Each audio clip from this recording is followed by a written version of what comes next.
All right, so welcome all to this new reading group session organized by Continual AI. Today we have the pleasure to host Arthur Douillard, who is going to talk about his tool developed with Timothy Lesort, which is called Continuum, a simple management of complex continual learning scenarios. So thank you so much, Arthur, for being with us today. And please go ahead, the stage is yours. Thank you.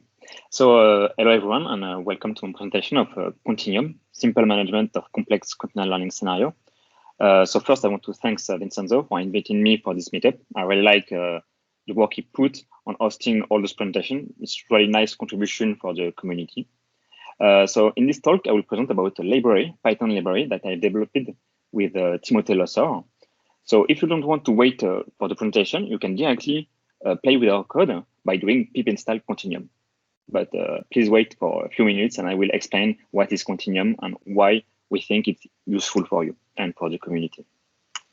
So data loading in continual learning is complex.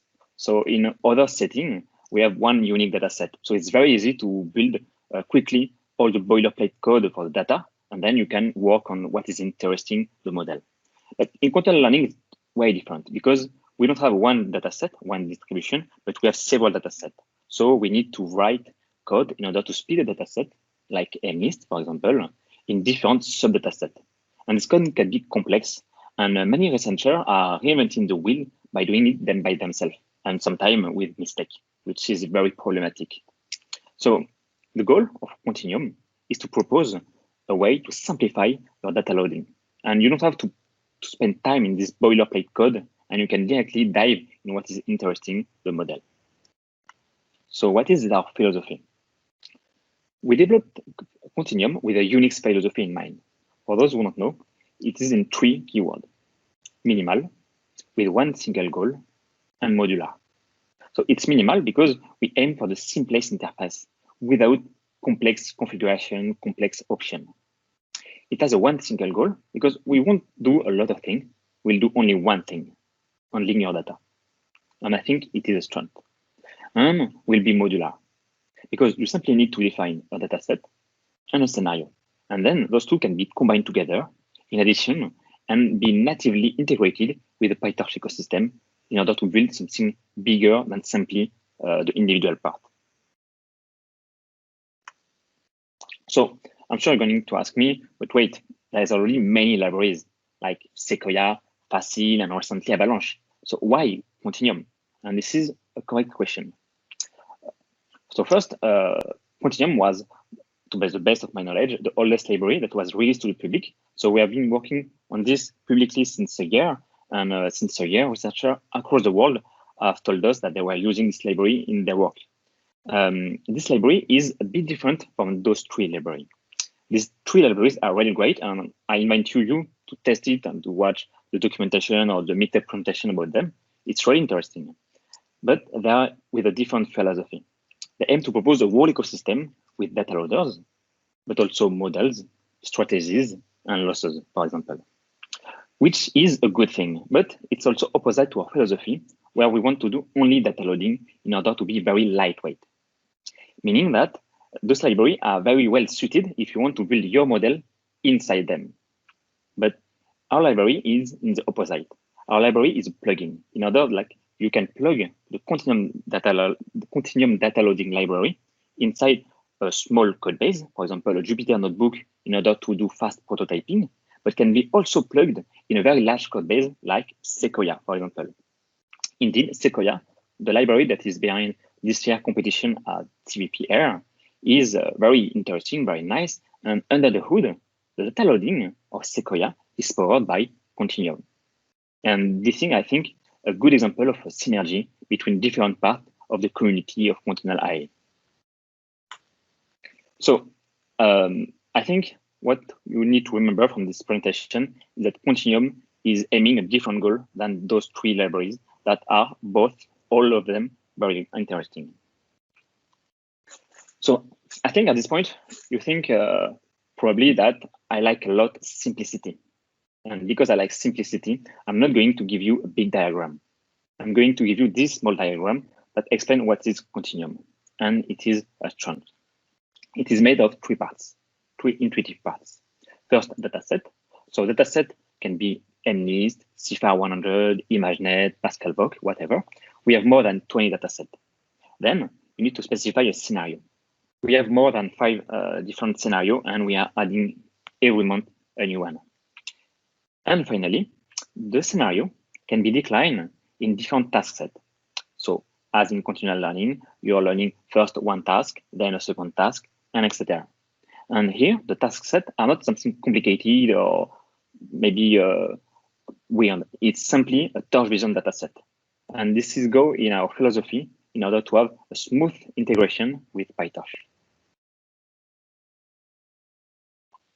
So as you can see here, we want to emphasize the fact that we are not aiming to do an ecosystem. We are aiming to do some quick and lightweight library that can be easily integrated into any PyTorch code base. So with minimal assumption, except the fact that you are using PyTorch, which is quite common. So as you can see here, we have a few imports. Then we define a dataset, here MNIST. We define a scenario, here class incremental, where we learn new classes at each step. Then we simply need to iterate through the scenario in order to get different task set. The first task set, we learn a few classes. Then the second task set, we learn other classes, and etc. The task set, as said previously, are simply torch vision dataset. Therefore, you can wrap it into a data loaders, which are comprised in PyTorch ecosystem. Those data loader, when you wrap around it for each batch, they will give you three kind of elements. X, the data. So it can be pixel, for example, if you're working with images.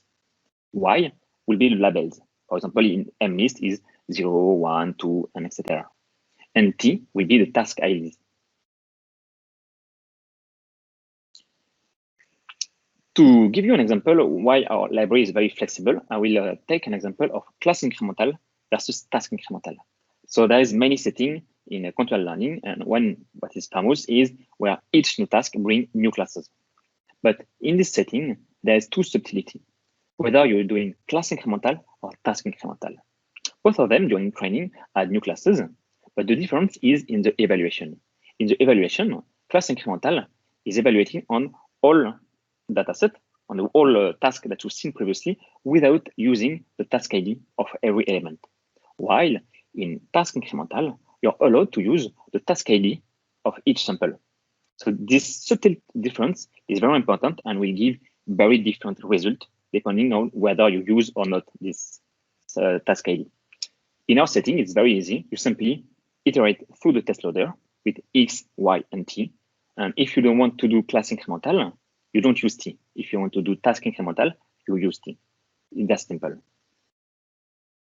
Again, in order to learn correctly, you have two choices when you're evaluating your model. You can evaluate your model on one particular task. For example, here, we can choose the third task set by doing scenario bracket 2. But we can also evaluate our model on all scene classes, on all scene tasks.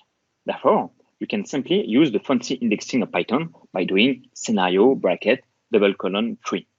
So as you can guess here, we can do more kind of splitting. We can split, for example, only the last task or one task each, etc. It's simply usual Python fancy indexing.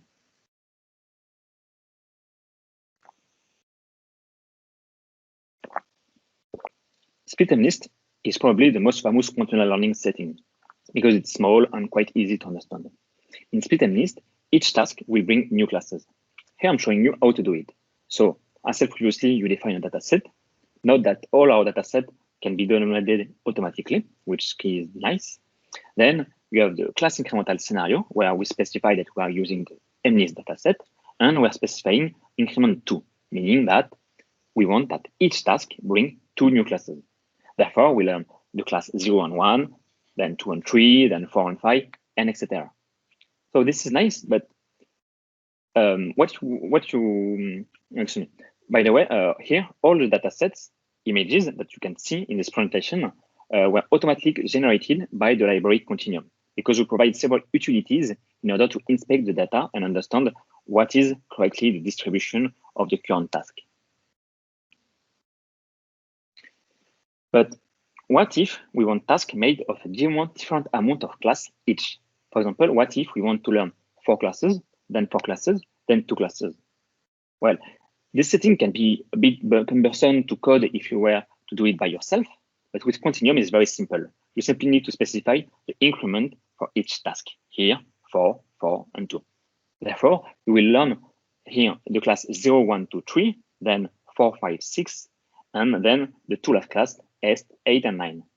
So as you can see here, the setting was quite different, but in order to produce it, the options were quite intuitive and very flexible. We saw here how to do a new class where each new task will bring new classes, which is, I think, the most famous setting in Continual Learning. But there is other setting, other scenario. There is, for example, the new instance and new class. In new class and new instance, you will see in each new class, in each new task, you will see new instance and new classes. The new classes are as previously, but the new instance are novel samples of previous classes. In Continuum, you can do instance incremental with any dataset, even mnist. Also, it makes more sense to do it with some dataset that was specially designed for it, like for example, Core 50 of Vincenzo. Note here, for example, that Core 50 has several versions. Here I'm providing you the example of Core 50 with the second version, V2. And again, this V2 version has several flavors with different split. Here it is a split with 79 tasks each. So it's a very long training. But with Continuum, you could have created your own custom Core 50 with different amount of tasks, different amount of splitting in instance or in new class incremental by using the options that were provided in instance incremental.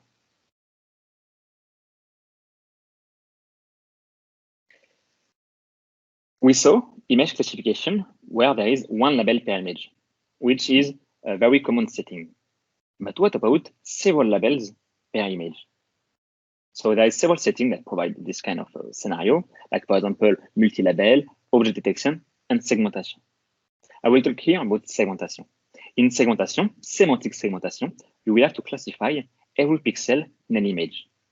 So this can mean that in the same image, you need to classify, for example, a human, a television, and a cow, for example. This is a much more complex scenario that was introduced very, very recently by several papers, including papers from Umberto Micheli and Fabio Cermelli, that I provided the link in the lower part of the screen. In segmentation, there is several modes. For example, sequential, overlap, and disjoint. But I'm not going to bore you with all the modes, and I'm only going to show you the overlap mode. If you want more information about the other mode, you can look at the paper or at our web documentation. In overlap mode, images are labeled only for the current class. So here we are learning a very quick setting where we are learning 19 classes, then 1 classes. Overall, there is only 20 classes in Pascal book. Here, so the first setting is quite normal. We are simply learning the classes. But then in the second task, we are learning only the last class, which is television. Television here is on the image on the right, is in blue.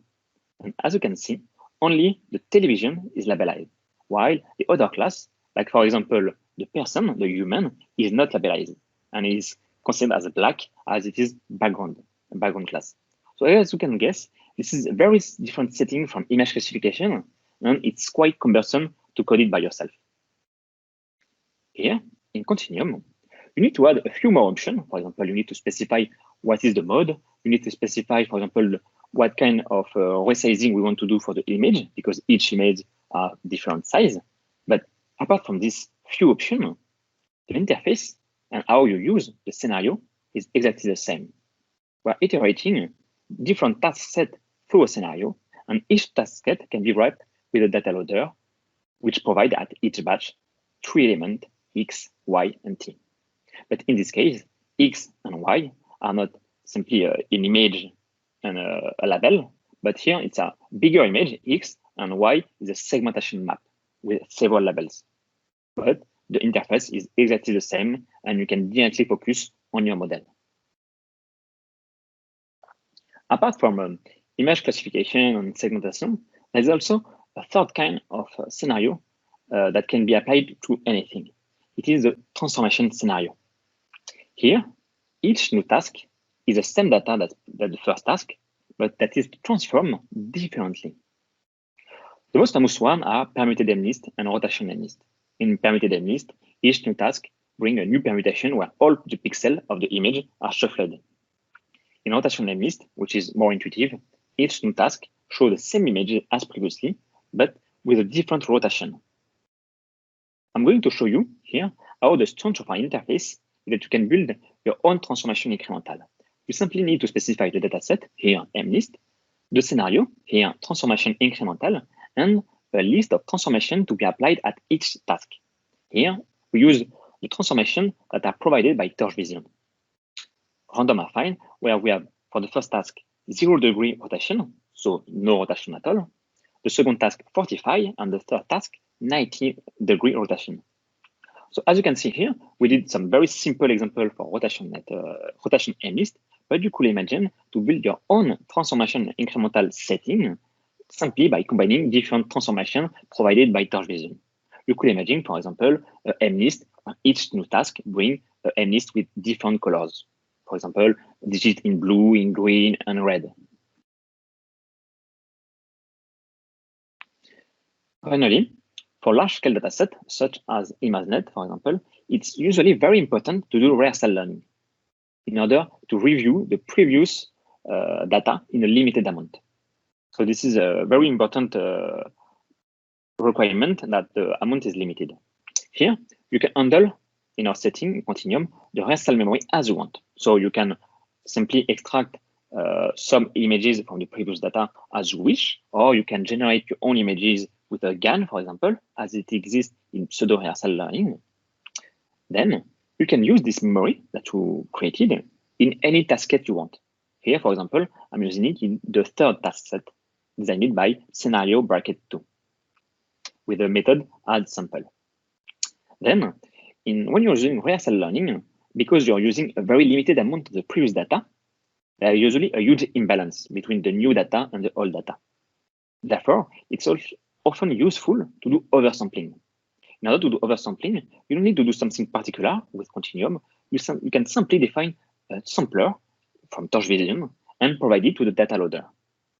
So again, I think this is kind of an example of the strength of our library, Continuum, that you don't need to specify a lot of options or whatever, because our library is aiming to do the most native integration with PyTorch and with Torch Vision.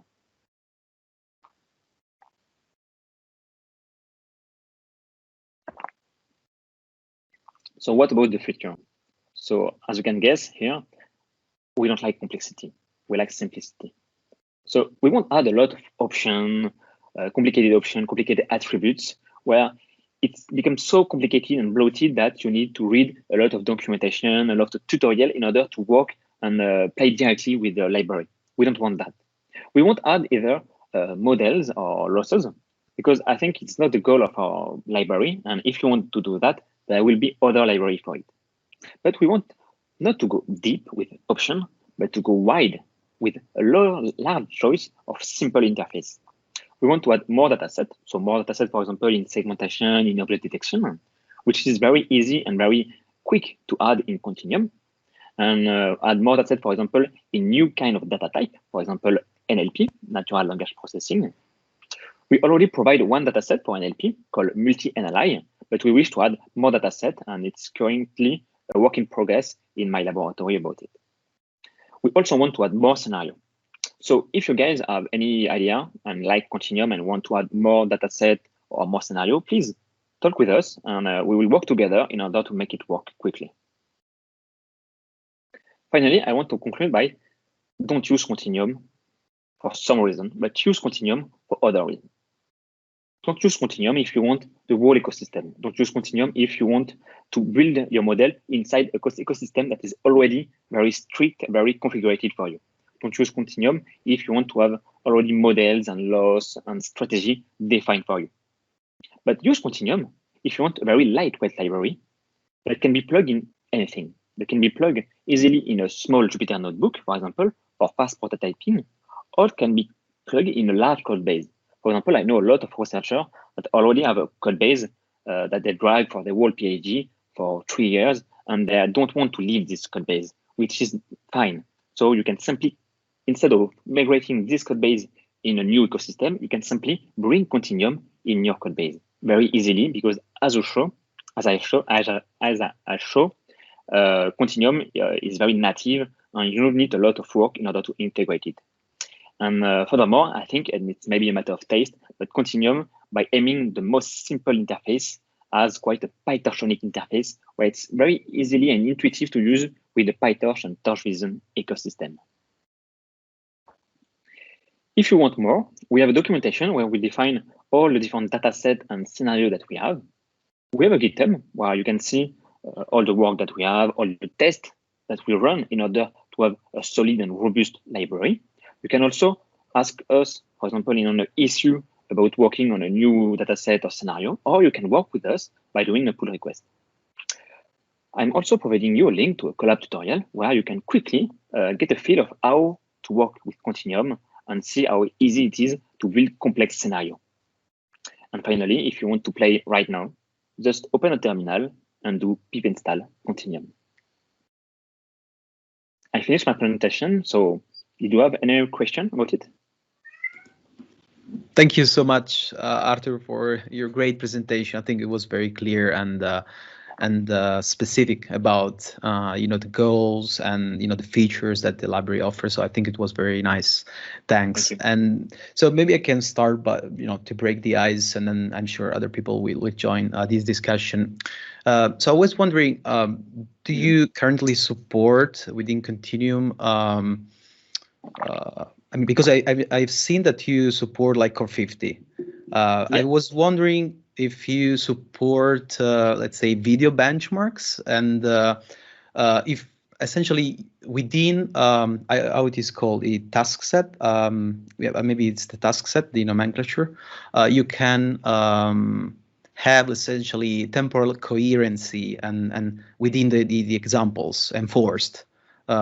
So that, what I'm saying is that if I have a video and I want this video to be my task, let's say, then can I have within Continuum this task and the data set essentially of this task in a way that when I use the PyTorch data loader, I can have these mini batches maybe in a sequence, and within these each mini batches I have like the examples in the original, let's say, order of the video? Yes, so it's a very good question. So we don't support directly the video with a third dimension, but we could quickly modify this. But we can support right now if you want to split the video in different images and to keep the current spatial, the temporal dimension. It's very easy. So you simply need to have a data set that provide what is the correct order of the images. So for example, Stream 51 provide this kind of information. So we have this, and then you can simply wrap with the data loader. Of course, your data loader need to disable the shuffle option in order to have the same order. But yeah, we provide this kind of option.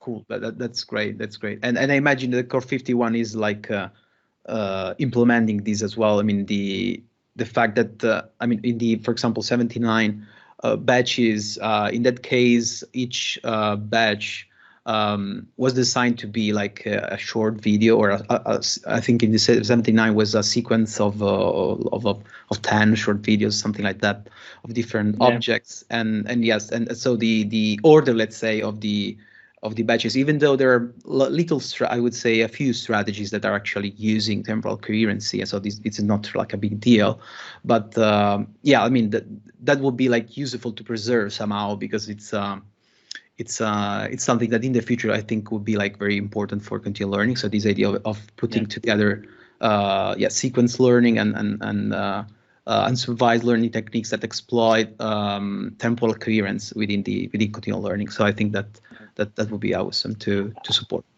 I think so we support this, and I think you're right. It's very important, as you can see in all the neuroscience literature. It's very important to see that we are not learning individual example, but we are learning a sequence of example. So you're totally right. Cool.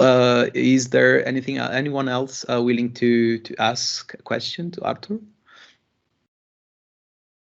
Lorenzo, please go ahead. Hello. Hi, Arthur. Thank you Hi. for the great presentation. It's very nice. And it's just a very simple question. I saw that when creating instances of the scenario, you create it by passing for those slides, the training data sets for, let's say, every scenario. So even looking at the homepage of Continuum, I saw that you explain how to create a scenario using a training data set. Is there a way to get, for instance, for class incremental / task incremental scenario, is there a way to get a aligned, let's say, test data set with, for instance, the same amount of classes you see in the, let's say, for instance, let's say split and nest, and for instance, we put the third and fourth class in the first task. Is there a way to get the test set with the same class as the third and fourth class? Yes, exactly. If we don't have this, I think it's very, very problematic. So yeah, you need to specify here 2 data set and 2 scenario. So every time it's working in pair, like so. First, those data set, like for example, MList here with a training equal true, so it's a training data set, and you need to provide it to the scenario, which will be the training scenario, and you redo the same, a new data set, MList with a train equal false, where it will be the testing data set that you provide to a new scenario, so with the same option increment equal 2, and it will be the test scenario. And then, as I show, for example, here, you can simply index. So if you index the test scenario and train scenario the same way, you will have exactly the same class at the same moment. So both the train and test stream will be synchronized. Well, that's perfect. Okay, thank you. Thank you. Thank you.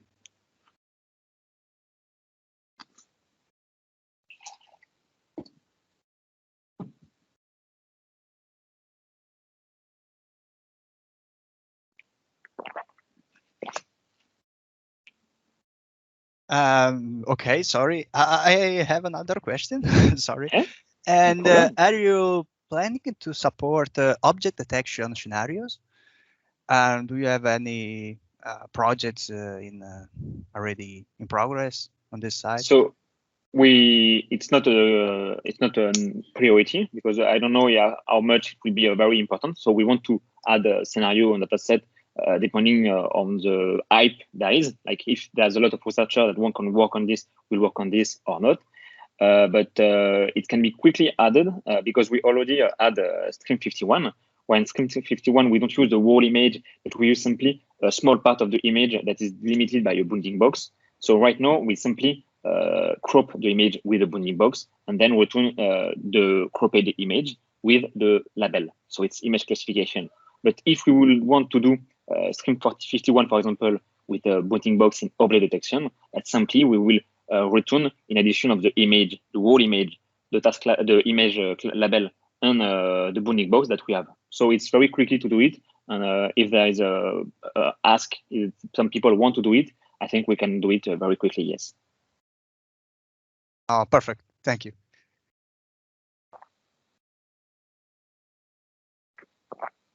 Right. Any other questions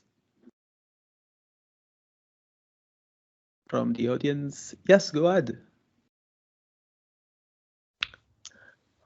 Okay, so hi Arthur, and thank you for the presentation.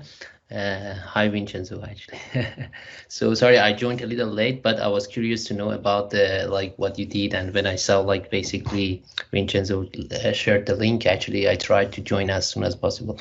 So thank you. It's definitely I'm gonna take a look at that.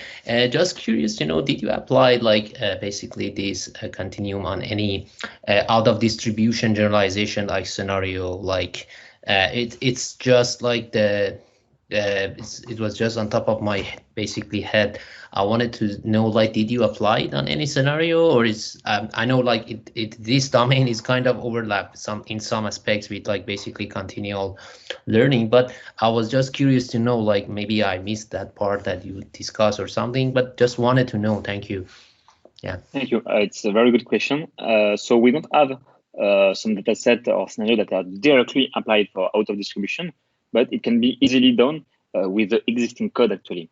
because in our instance incremental scenario, how do we so we split every images according to a task ID. So some scenario, some dataset, for example, like Core 50, provide information that these images come from the third task, this imaging for the fifth task. So you can easily do out of distribution by simply saying that some images can be, for example, seen in all the tasks or in only a few tasks, but the task ID will be defined explicitly, but their label, so the image label, will be, for example, -1 if you want, or some other number that can special number that will define that it's out of distribution. So it's kind of the n+1 class. I'm not sure if it makes sense. Yeah, I see your point actually. That's good. So that makes sense. Yes, for sure. Yeah, I was just curious to know, like, have you thought about that? And that's perfect actually. So it means like, yeah, we definitely can basically set up that, because I'm working on something. I would really like to take a look at that and see if I can apply some part of that using yours. But thank you so much, and thanks for the presentation actually. Yes. Thank you. If you have some idea about some particular data set or scenario, please raise an issue on our GitHub, and we will look about it. Thank you. Sure. Thank you. Okay. Anything else?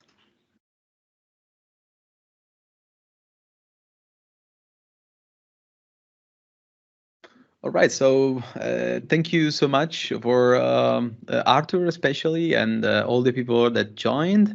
And we're gonna see each other again next Friday, same time, for the next reading group session.